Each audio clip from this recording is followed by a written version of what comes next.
Hey guys, it's James, and we took a little bit of a road trip north of Fort Wayne to check out the Auburn Cord Duesenberg Museum, and it was actually quite surprising. Like, I knew it was going to be a cool museum with some pretty cool classic cars and some, luxury tinges and stuff that I could kind of look back and say, wow, that was kind of cool back in the day.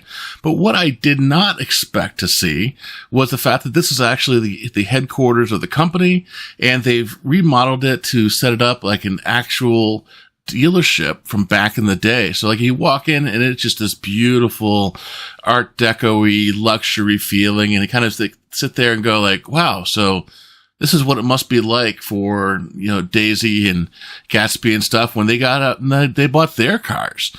So walking around was just an absolute privilege to see all these cool things.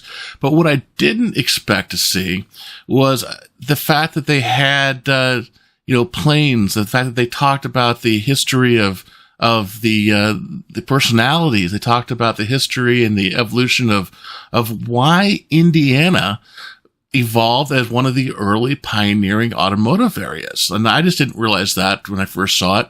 But the simple answer was, and this is kind of obvious when you think about it, had great access to railroads. It had access to the canals. It was in the middle of what at that point was the industrial heartland.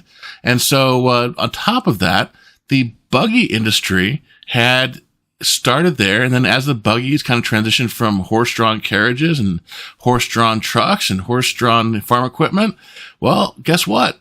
They started adding electric. They started adding steam power. And then ultimately they added, the internal combustion engine that we know and love today. But that all led to Indiana not being necessarily the center of original coaches and original car creation, although they did do that too, but evolved as a coach builder, where parts from all over the rest of the country were freighted in and assembled there in Indiana. And since then, Indiana has had 150 different car labels that have been produced there. And that doesn't include trucks. That doesn't include the RVs. That doesn't include the farm equipment. It's absolutely fantastic. And, as you walk through the museum and see kind of what it was like back in the day with the design era, you see the history of not just Auburn Cord Duesenbergs, but other vehicles that evolved from there. You start realizing that, wow, Indiana is actually a pretty big powerhouse when it comes to auto manufacturing. And it also reminds us of how transient, how cyclical technology is.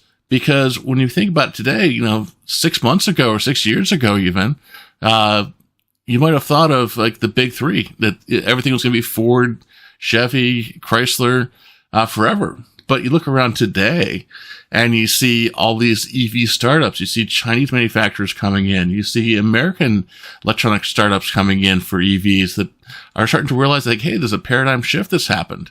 And it's a good reminder that the auto industry is far from static.